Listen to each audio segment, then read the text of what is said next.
Introduce you to Edward, who is the current president of the IIBA-SA, an all-round amazing person who has years of knowledge within processing people and how to make processing speak with people. Before we get started, just a brief summary of the agenda.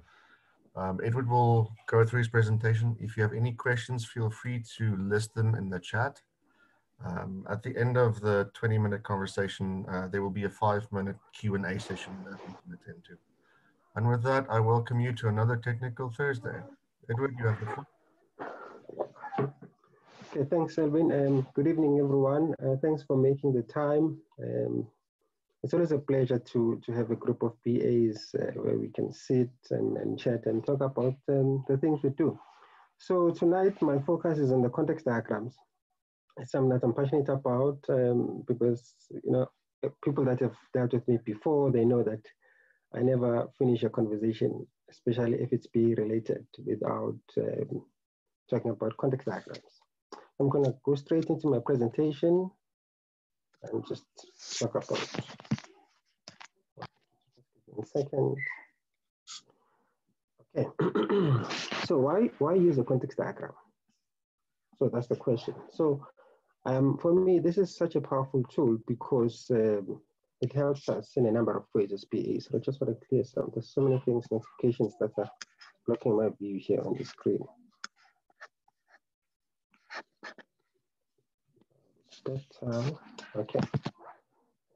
Let's go back to the screen because I want to talk to the screen and go to the full mode. Too many things happening here.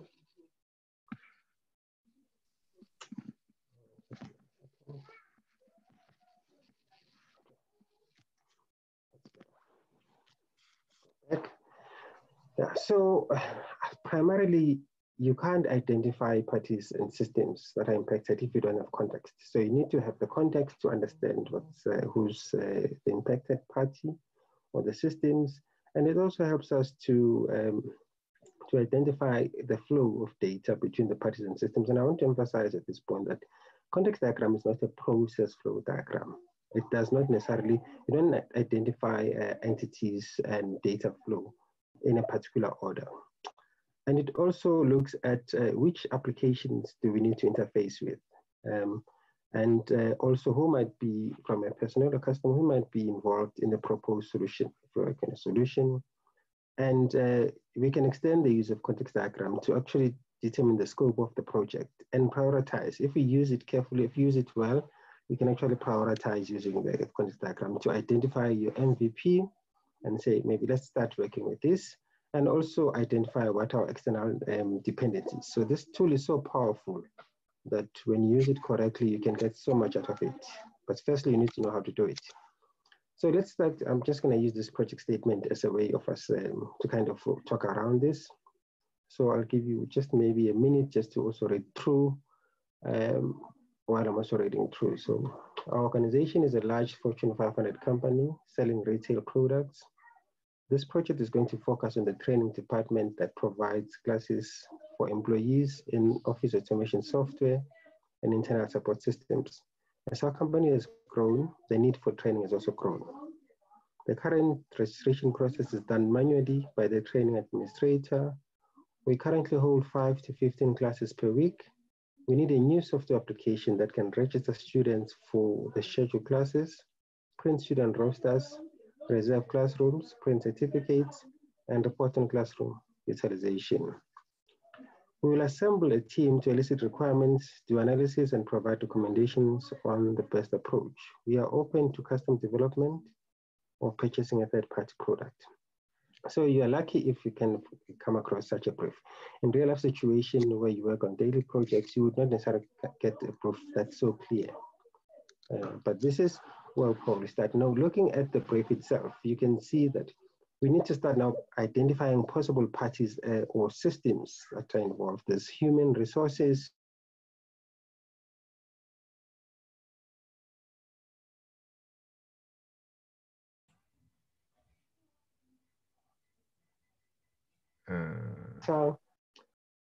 and the student, training administrator, scheduling, all the way down to the reports. So these are, so what you do, you start brainstorming now with your team, your business. What are possible areas that will be impacted by this change? I want to emphasize now that collaboration is quite key in getting a context diagram up to the T. So a typical data flow would be something like this. So let's take the two entities, the student and the training administrator. What the student would actually be engaging with when they engage with the administrator, which is manual, they would be sending the registration details. They'll be saying, this is me, this is my name, and so forth and so forth. This is what I want to do, and these are my details. And probably out of the administrator, once that's done, they probably get a certificate details. This is how you start identifying the data. And again, at this level, it's very, very high level.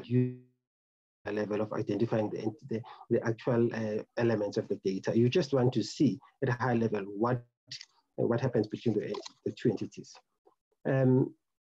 So again, when you do this, then you have to go back to the entities you've identified before. You have to now get consensus to say, okay, fine. Between these entities, what are the kind of things that you'll be doing? Remember, this is a process that's iterative. From the human resources, maybe between the human resources and the student, the higher days, the training days available. That's what the HR will probably be doing to the student, or saying, these are the days that you can, you have. Let's say this is part of your package, or part of your package, your benefit. You have 10 days of training that's available. From training administrator and the reports, MI reports, assuming that maybe at the end of a project, because at the end of the project, there's always going to be the need for reports.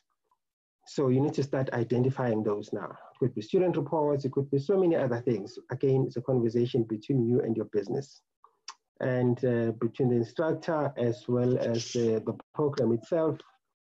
There could be that the instructor would actually request certification. This is an instructor certification program. This is where the instructors certify themselves. And then once they're certified, between the instructor and the scheduling software, it could be the profile of the instructor in terms of my availability. This in the year, these are the days that I'm available as an instructor to train.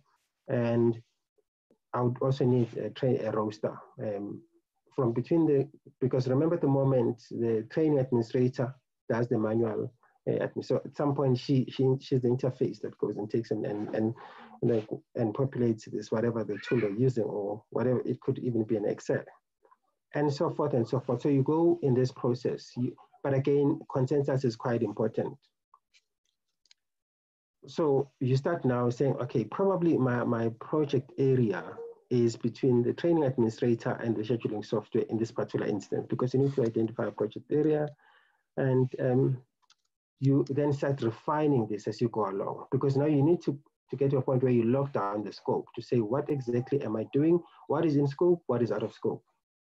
So then obviously we want to automate. So we want to have that scheduling software. We want to kill the training administrator completely so that this thing is just fully automated. So now we start the process of elimination to say, okay, fine, but do we really need HR? Because we don't need HR in this particular case. We don't even need the certification program. These are people, these are entities that actually lie outside of our area of work in terms of now the change that's going to implement. And you also have, again, when you do that elimination, there's also external systems that you interface with. So you need to talk about those internal, external systems. So those external systems or external areas might actually be excluded from the area of studies simply because from their perspective, their day-to-day way of doing things will not be changed by our change.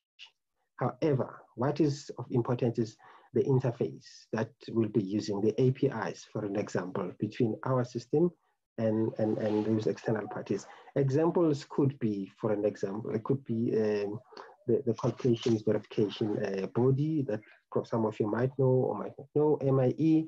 So we would interface, if we're looking to verify the calculations of a particular person, we just send them particular information.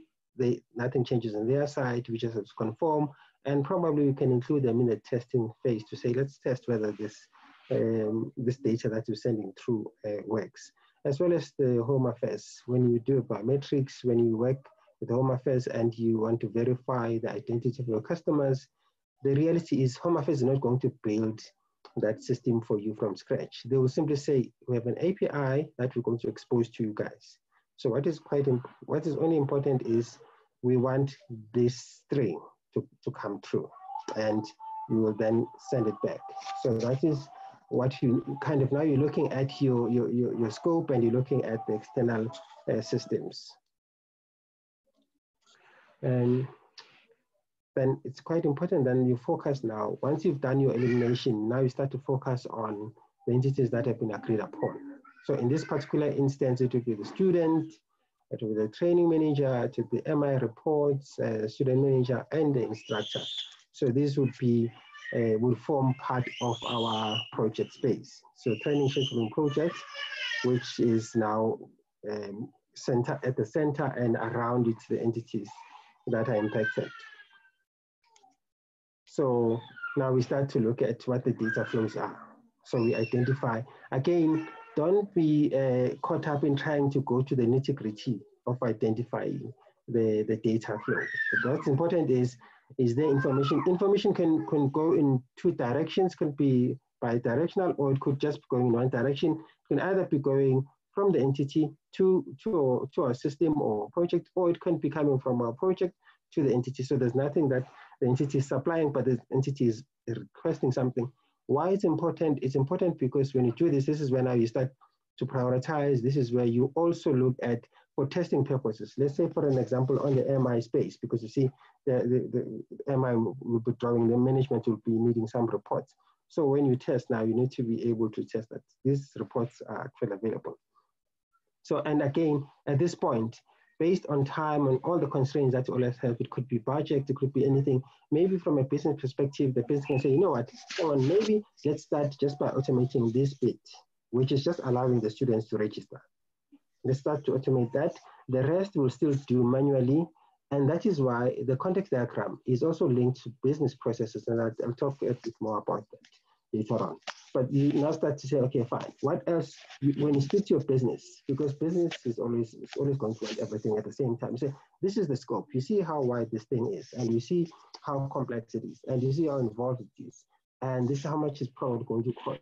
Or this is the time frame, particularly the time frame. Maybe not instead of the cost, the time, because we say we want all of this thing wanted to be done in 2 months. So, okay, fine, look at it. This is what we want to do. You tell me which one is more important, which one is will give you the quickest return, your MVP, or which one will get you to market first, because it's not necessarily based on, the MVP is not necessarily based on the financial returns. It could be that we want to go to market first so that we can capture the market as business. But as a BA, if you don't have this kind of a diagram, your conversation is not structured. That's why I always encourage guys to have this.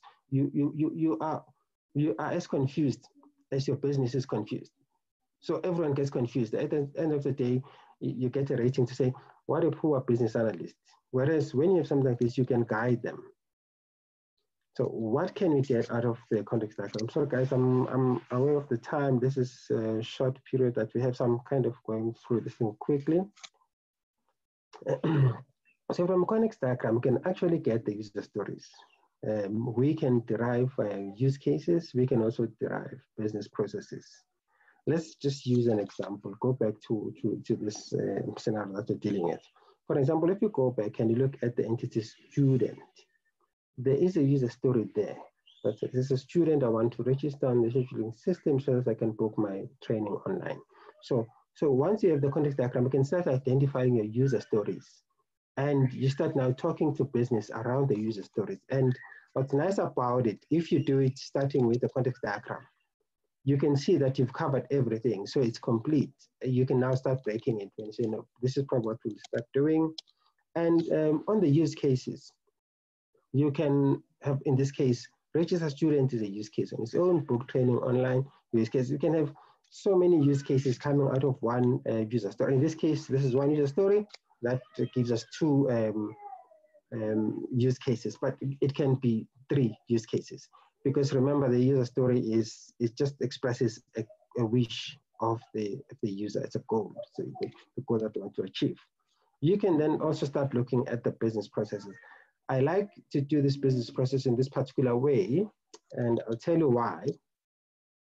So where you actually decompose according to the functional area of within the business unit.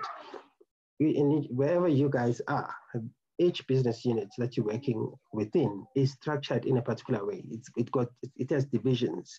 Your product, your finance, your marketing, operations, legal, risk and compliance, you've got HR. So whenever you bring in change, it's always nice to have this picture, because when you have this picture, you use the business rules to guide you to say, okay, out of this, what is product responsible for? Because then it helps you not to miss stakeholders. Again, the nice thing about the context diagram is you are able to identify stakeholders because you are following a discipline. The problem that happens in most cases, and I must say, this ill discipline has been brought about by Agile, because people just jump into user stories. We are Agile, therefore we don't do what we need to do. But this is business analysis. This is your skill that you bring to the table. Once we have this layout, and the nice thing about this, it doesn't change often. A BU is structured in a particular way. So most of the changes, once you do this right the first time, you'll always just refer to it going forward. So across this, you look at product does something, probably they initiate the change, they also respond for pricing. So it means there will be some requirements that I need to get from them. You go all the way to HR and you look across, and then you zoom in terms of your change. So where's my change in this particular case? My laptop decided to freeze. Just give 1 second, guys. I don't know why I can't go to the next slide. Let me just escape and then try to load this thing again. Give 1 second. I'll stop sharing for a second and just come back quickly. Not a problem. It again.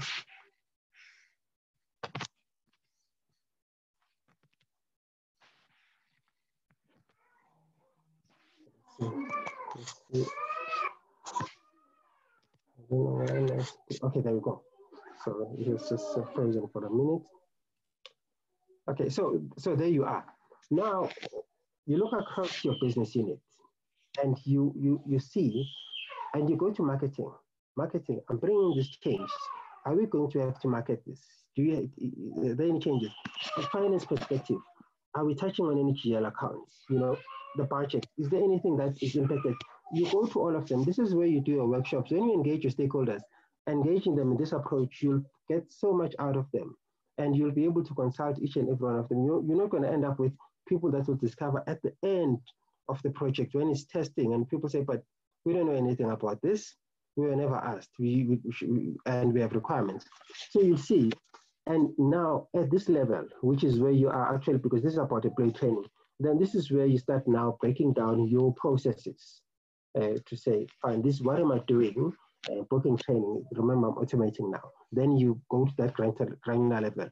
I decided just to give you an organogram kind of a view, which I think if you adopt it, you'd always be successful in your change, because you can always just zoom in and say, this is where my change goes in, this is my as is, this is my to be.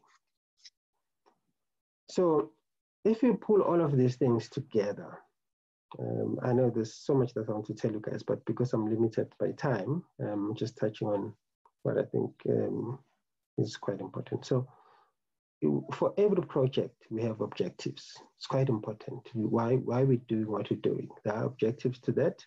And these objectives are supposed to link us to the organizational strategy. This is where you always have to ask the business that you're working for. You're busy with this change. So how is this fitting with organizational strategy? And in so doing, you'll also avoid a lot of clutter and a lot of confusion for yourself, and you'll force the business people to start thinking. Because in some cases, I can tell you now, they just work on projects. So they just throw things over the fence without even thinking about them. But if you start having this structured approach, you are going to force them to start thinking. And then that's what I said, which is the essence of the talk today, the context diagram. I can't imagine how you as a business analyst actually start working on a project without doing this. Honestly, if you are out, I'm really going to discourage you. and tell you that that's actually bad practice. Because at this point, this is where now you bed things down. And you don't necessarily going into the details, but this is still high level, but you kind of have that context where you say, okay, but who are my actors? Remember, the actors come from the entities. I didn't mention this in the slide. So when you have entities, your entities, how this thing flows, it will give you the actors, and then the actors will give you your user stories. Obviously, at high level, bring the epics and the features, and then ultimately the user stories. What does each actor want to see? Then you have your data requirements and your business processes. So what these do, they make your user story to be quite rich. Some of you, I don't know, but I published most recently an article on transitioning from waterfall to Agile, in terms of how can you make your user story template to have the information that is required so that it is of good quality. And when you start talking about the data requirements, you are talking about that student that wants to register. That student, I want to know who the student is, I want to know their name, I want to know her name, her surname, her ID number, I want to know the code that she's registered for, and this and this. And all these things are not just haphazard. These are things that make that data that means something to business. You may even want to know where they stay, their location, because you want to see, you want to dissect, when you actually go to the reports, you want to dissect the take-up by region or by province or by country, whatever the case may be. Business processes, again, talking to the slide that I mentioned before, how then each business operates, because each business is structured in some way, one way or another, in terms of processes. Something starts here, it goes to there, and end. And for you as a business analyst to claim that you understand the business, you can't claim that if you don't understand the processes in the business. It's the first thing, because that also can. Business rules are quite important in the sense that they validate the operation of the business. They bring consistency in the business. They make sure that whenever a business tackles a certain work item, that work item is handled the same way for customer 1 as it will be handled for customer 10 because of the business rules. And then you have your functional design. The functional design brings with it the user experience. This is where you work with your UI UX team, if you have them. If you don't have them, you have to to take this into account. The use cases. The use cases are actually part of a functional design of your solution. People think use cases are out of the window because we're agile. Use cases simply tell us how something needs to be done or how the system is supposed to behave. And when you think about how it's supposed to behave, you have to think about it in the context of the user experience in terms of how is it going to impact my user. And remember, the impact to the user is linked to the impact to the business, the bottom line, because if your solution on the app, if your solution online is not user-friendly, if it frustrates your users will keep on dropping, and you'll be surprised why the product is not flying. It's not flying because it's not designed properly, and you're supposed to design it properly. You're supposed to be at the center, even if you have the UI UX guys, you're supposed to be very much involved in that. Because then you talk to business, you talk to your customer, you understand your customer, you understand that this guy is not techno-savvy, so I don't want to be bombarding him or her with this. Or this guy is pressed for time. I want to pre-populate as much as possible because I know who they are.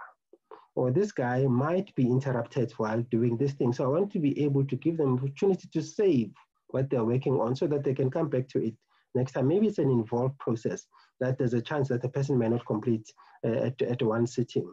I want to give them opportunity to save, to be able to come back. These are all the things that when you talk design, when you talk functional, which is functional requirements actually, and your mockups, your wireframes and stuff like that. And at the bottom says the code, and then we have the data, the database as well. So this is where now you work with your technical guys. But for the bulk of the part at the top, you are very, very much at the center. You own it. So don't be shy to own it. Don't be shy to claim it, which is the problem. That's what happens. I think I've got one more slide.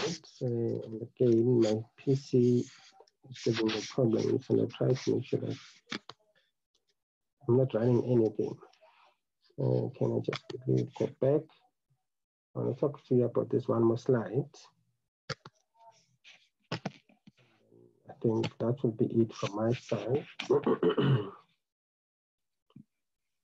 I'm sorry, this will be too more. Let's go to then first that. Okay, let's cover that.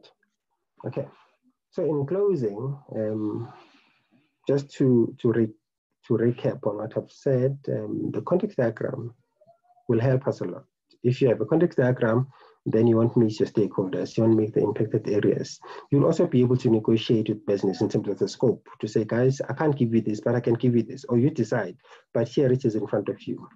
And like I said before, actors will help us identify the user stories, because the user stories represent what the desire of the user is. By themselves, they're incomplete, remember that.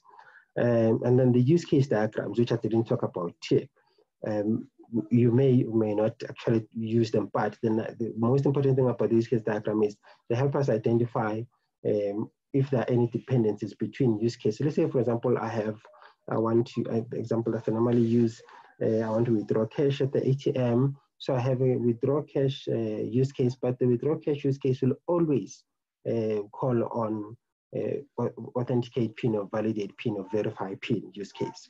So before I can deliver the functionality to withdraw cash for the customer, the dev guys need to have been able to have, yes, we have a module that does validation of PIN. So that's where the dependencies come in.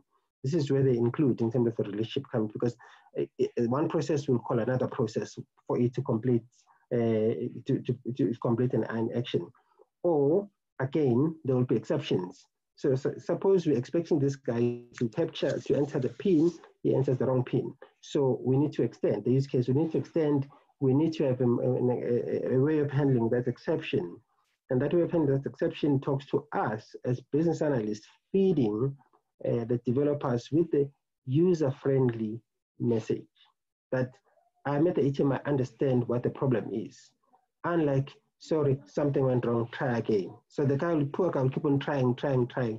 But of course, there is governance around it as well, in terms of what you can say and what you cannot say. But as a business analyst, you know, if you are, you understand your business very well. And lastly, the narratives, which is what I've said. The narratives would then help us with the functionality. You can put them in different ways. You may not call them use case narratives in Agile, but the reality is when you start thinking about the step-by-step, how is this thing going to work? Actually, this is where logic comes in. This is where logical thinking comes in. Let's see how it will be used and how it will work, so that we're able, sometimes that helps us to identify where things might break down and then covered. So this is what I wanted to share with you guys. You can refer to some of these articles and some of these guides that I've used in compiling this. But I hope this was something that you have something to take away with out of this session. In the interest of time, I'm going to stop now and see if there are any questions. Okay. Thank you very much, Edward. Very informative discussion. We currently have 2 questions from the chat group, and please forgive me, I might butcher the pronunciation. From Santhi, she is asking, is it necessary to put together a context diagram if a BA is just documenting current state, i.e. processes or systems? Well, I think for you as a BA, if you are confident that you understand fully, because remember, the context diagram helps you more than it helps anyone else, firstly, so that your work is properly done. So if you feel that as much as you are doing that piece of item, you've got a proper understanding, you don't want to end up missing things. But if you don't, I would advise that do it once, and then it will you'll keep on referring to it. So it really depends on your level of confidence. But what I'm sharing with you is how to avoid falling into the pitfall of missing things. And further down the line, it comes back to you to say, this is a bad business analyst.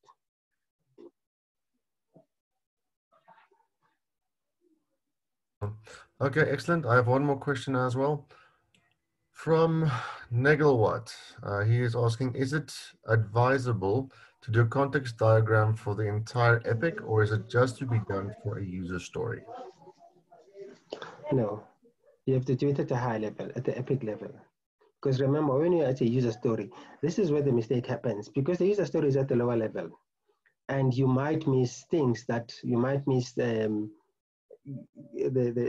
entities that are impacted. Because remember what I said. I said out of the once you have the context diagram, then we can start identifying our user stories to say this is a user story, this is a user story. But if you already have one user story, I think it might disadvantage you. Just take a step back. The problem again is, which is what I call the production line thinking. Production line thinking is when people are already in the sprint mode. Because in the sprint mode, you're already churning out user stories, but you need to do this thing even before you get to that. There needs to be discipline that you instill in business. The thing is that I want to advise you guys about is business looks up to us to educate them about what we do. So we make a mistake of letting business tell us how we should do our work. We should tell them that this is what we should be doing. And they may be irritated the first time, but the second time when they see value in how you do it, they realize, you know what, actually this is taking us, because it saves them and you further down the line a lot of things that have been missed, which is costly, which comes back again, it comes back to I've never heard of when something's not working, then the statements like what a poor developer we have. The first question would be, who was the BA? This was not analyzed properly. That is where it's always so. So let's use our tools and techniques. Remember, this is our skill, this is our trade, this is our profession. We need to teach the people around us how to. We shouldn't be told by the team, because the team will just tell you about user story. You know what? But we only need the user stories. And that's why then they say, you know what, we actually don't need a BA because anyone can write the user stories, because they don't know, because you're not really providing a lot of value outside of the user stories. Okay, not a problem. We have time for two more questions, hopefully. I have another one here. It might be a bit off slide, but it's fine. From Bahrain, when does a BA perform business requirement, stakeholder requirement, and functional requirement analysis? Sorry, can you repeat that? So he asks, when does a BA perform business requirement, stakeholder requirement, and functional elicitation? Sorry. Okay. So again, context diagram gives you a nice point of departure, because when you start there, then, and you remember in one of the slides I talked about that process decomposition diagram, where I said decompose functionally in terms of the functional areas within the BU. Because once you have your context diagram, you've identified this is my context, these are the entities that are impacted. Then from there, you drill down to the lower level to say, now, let me go to each business, to each department, to each functional area within the business.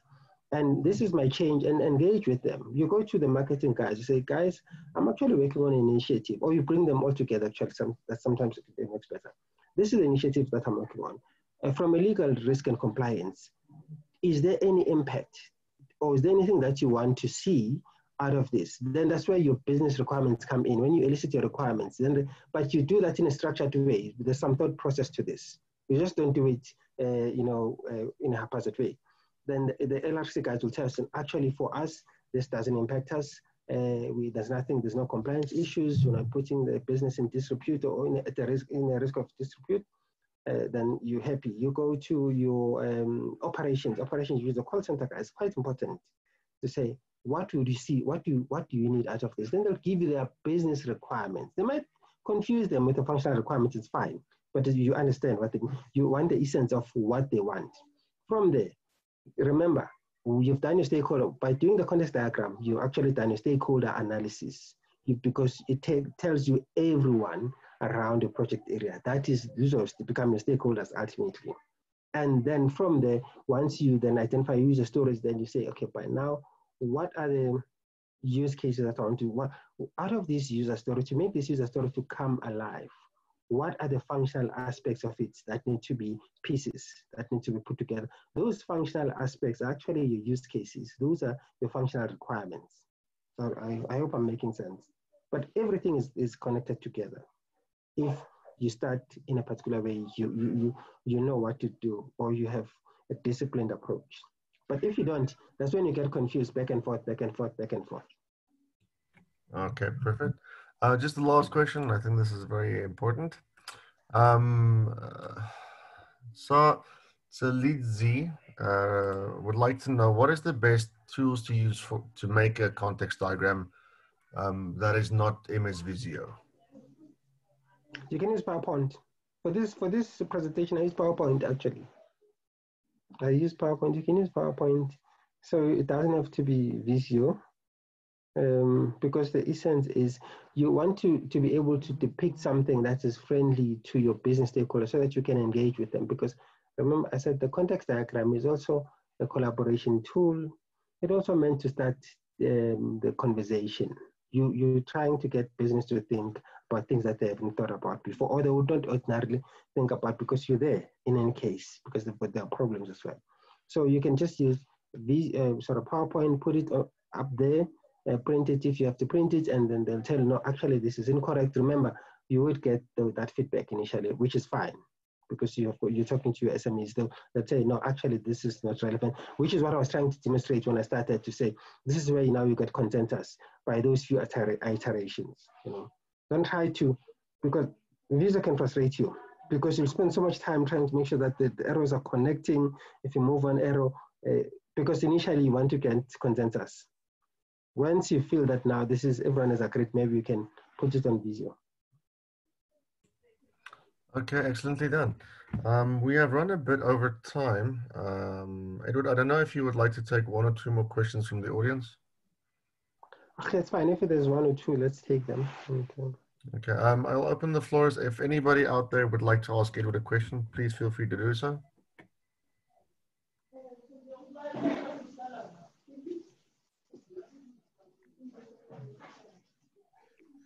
President, this is Tsepo. Thank you so much for such a very informative and nicely packaged presentation. I think everyone has learned from you, and they see why we love you as the president, and why we will continue to abuse you.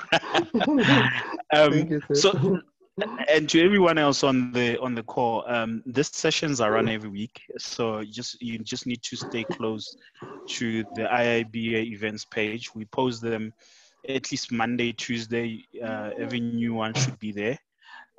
Next week we have another one that celebrates women, so the more women who can attend and talk to this, the better. It will be led by Xolisa Meko and a team. And after that, we're having another session the week after that. And if you would also like to contribute, these are actually practitioners sharing with practitioners. There's no experts on this session. So the more practitioners who wants to share with the other practitioners, we encourage you to get hold of us. I will drop the email of the chapter in the chat. So if you are interested, let me know, and then we will schedule you to talk about a tool that you really like or a technique that you found very effective. So I've just posted it there. Let us know what you'd like to talk about, and we'll definitely also give you the space, right? Yeah, and they don't have to be IIBA members. No. It's practitioners sharing with practitioners. That's the whole premise of this thing. They happen every Thursday, 5:30 to 6. It's 30 minutes long. And I think, judging by the enthusiasm, we might have to make it 40 minutes going forward, because I think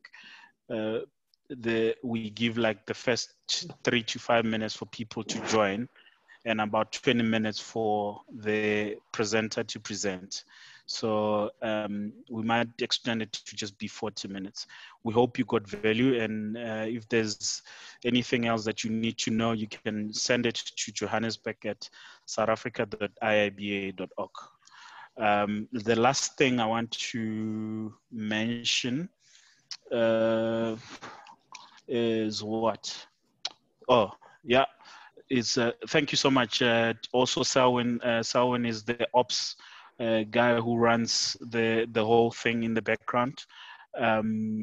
I'm just looking after Joburg, but we're a big team. We're looking for more volunteers. So if you'd like to volunteer as well, get hold of us via the email, joburg@johannesburg@southafrica.iiba.org. Have a very good night, and God bless and keep safe. Thank you, guys. Thank you for having me.